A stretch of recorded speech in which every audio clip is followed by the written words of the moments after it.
Hello everyone and welcome to bond score.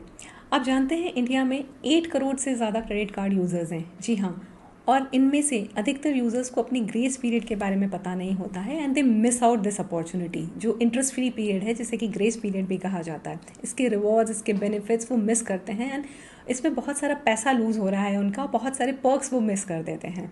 सो आज इस video में चलिए जानते हैं कि ये ग्रेस पीरियड होता क्या है और आप इसे मिस कैसे कर देते हैं, और हाँ, इससे बचने के क्या तरीके हैं एंड मतलब सॉल्यूशंस क्या हैं। So I will give you all three in details. Let me begin this video. So my name is Anju and I am a credit underwriting and a repair expert with more than 12 years in the loan industry. So मैं बात कर रही थी अभी grace periods के बारे में। हर credit card की एक बिलिंग साइकिल होती है।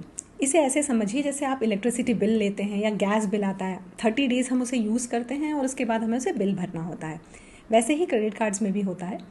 यहाँ पर ये हो सकता है कि आपकी जो बिलिंग साइकिल है वो 1st से 30th ना होते हुए किसी डेट्स में जा रही हो। फॉर एग्जांपल 15 से 15th होगी या 14 से 14th होगी, ऐसा।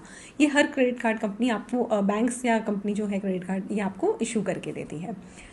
अब एग्जांपल लेते हैं यहाँ पर कि अगर आपका क्रेडिट कार्ड की जो बिलिंग साइकिल है, सपोज वो 19th ऑफ एवरी मंथ है। सो 19th मार्च से 19th अप्रैल की अगर आपकी एक साइकिल है, ये 30 डेज़ की आपकी बिलिंग साइकिल कहलाती है। ये स्टेटमेंट आपका जनरेट होगा नेक्स्ट डे यानी कि 20th ऑफ अप्रैल को, और इसको पे करना होगा आपने मे बी 6th और 7th ऑफ मई, इतना टाइम दिया जाता है आपको बिल पे करने के लिए। सो अगर आपने कोई परचेज 19th ऑफ मार्च को किया होगा जिसका पेमेंट आप 7th ऑफ मई को करेंगे, ये जो 49 डेज़ जो आपको विंडो मिलता है, ये ग्रेस पीरियड कहलाता है और ये इंटरेस्ट फ्री होता है।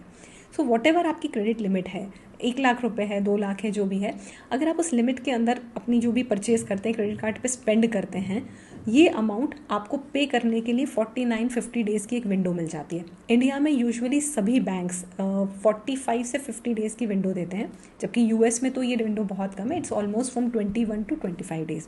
वहाँ का मार्केट थोड़ा डिफरेंट है। सो अब ये ग्रेस पीरियड होता है, इंटरेस्ट फ्री पीरियड।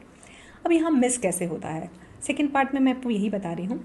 बहुत सारे लोग क्या करते हैं कि ये पेमेंट उस दिन ना करते हुए इसे आगे बढ़ा देते हैं कि हम 7th को अगर हमारी ड्यू डेट है तो हमारे पास लाइक फंड्स नहीं है या XYZ जो भी उनके पास रीज़न रहा होगा, ये उस दिन पे नहीं करते हैं और इस वजह से क्या होता है, ये ग्रेस पीरियड निकल जाता है और आपको इंटरेस्ट लगना शुरू हो जाता है। और सेकेंड जो मिथ है ना, वो है कि हम मिनिमम ड्यू भर देते हैं तो हमारा काम चल जाएगा। सो 20,000 अगर आपने खर्चा किया है पूरे उस 30 डेज़ की साइकिल में, मिनिमम ड्यू ऑलमोस्ट 5% ही होता है ऑल सभी बैंक्स में। सो 1,000 रुपीज़ हमने पे करा और ऐसा सोचा जाता है कि इससे हमारा काम चल जाएगा, बट ऐसा होता नहीं है। इस मिनिमम ड्यू जो आप पे कर रहे हैं उससे आपका ग्रेस पीरियड ख़त्म हो जाता है और बाकी जितना भी आपका टोटल आउटस्टैंडिंग अमाउंट है उसके ऊपर इंटरेस्ट लगना शुरू हो जाता है। तो लाइक जो बेनिफिट होना चाहिए था रिवॉर्ड पॉइंट्स मिलने का या जो इंटरेस्ट फ्री टाइम मिलने का, वो आपको नहीं मिल पाता है। तो अब ये जानते हैं कि इसको बचना कैसे है। वैसे मैं अपने वेबिनार्स में और अपनी सेमिनार्स में, ये वर्कशॉप्स में यही समझाती हूँ, यही एक्सप्लेन करती हूँ लोगों को कि स्मार्ट बोरोवर्स कैसे बनना चाहिए। इनकेस आप देखना चाहें तो हमारे फ्री वेबिनार की लिंक मैंने दी हुई है, आप उसे डिस्क्रिप्शन में से ज्वाइन कर सकते हैं। तो अभी मैं बता रही थी कि जो ग्रेस पीरियड्स है इसका आप बेनिफिट कैसे ले सकते हैं। पहला तो आपने ये करना है कि अपना जो भी पेमेंट है ना वो बिल्कुल टाइम से करना है। सो अगर आपकी 7th को है ड्यू डेट, आप इंटरनेट बैंकिंग से पे कर रहे हैं तो आप 7th तक कर दीजिए, द सेम डे। इनकेस आप अगर चेक से दे रहे हैं या कैश में दे रहे हैं तो एटलीस्ट 2 दिन पहले आप अपना पेमेंट कर लीजिए। That will really help, because records में अपलोड होने में इतना टाइम लग जाता है। सो पेमेंट कभी भी मिनिमम ड्यू नहीं करना है, हमेशा फुल अमाउंट ही पे करना है। नेक्स्ट आता है कि आप जो अपना क्रेडिट कार्ड का यूसेज रख रहे हैं। सो फॉर एग्जांपल अगर आपकी 1 लाख रुपए की लिमिट है तो प्लीज़ उसे पूरा 1 लाख लिमिट मत कीजिए, उसे पहले 50,000 पे अपने आप को रोक लीजिए कि हम 50,000 ही खर्चा करेंगे, नेक्स्ट साइकिल में आगे बढ़ा लेंगे। सो कुछ महीनों में ना आपको आदत हो जाएगी कि आपका क्रेडिट यूटिलाइजेशन कम रहेगा, आप टाइम से पे करेंगे तो सारे बेनिफिट्स आपको मिलना शुरू हो जाएंगे।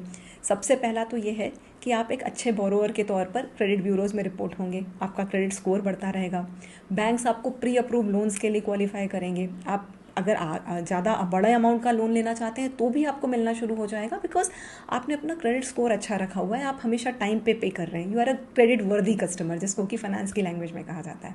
सो ये 2 चीज़ों का आपको बेनिफिट्स होगा। लास्ट, आपको रिवॉर्ड्स एंड पर्क्स भी मिल सकते हैं, बिकॉज हर क्रेडिट कार्ड में जब आप कुछ स्वैप करते हैं तो आपको कुछ पॉइंट्स मिलते हैं जिसको कि आप रिडीम कर सकते हैं अगेंस्ट एयर माइल्स हो सकता है, आपकी मूवी टिकट्स हो सकती हैं, ग्रॉसरी शॉपिंग है, या any other types of shoppings में आपको जो भी आपकी कंपनी ने, बिस बैंक ने आपको जो क्रेडिट कार्ड दिया उसमें ये सारे टर्म्स एंड कंडीशंस लिखे रहते हैं। सो ग्रेस पीरियड अगर आपने ये समझ लिया ना कि ये कैसे काम चल रहा है, करता है, this will help you immensely actually. आप मुझे कमेंट्स करके बताइए कि आपको क्या ये कंसेप्ट समझ में आया है। इन केस कोई डाउट है तो let me just ask me, I will be happy to assist you. And if you like this video please share और सब्सक्राइब भी कर लीजिएगा, so that you don't miss out any other tips which I will sharing in my future videos. I will see you in my next video. Bye bye.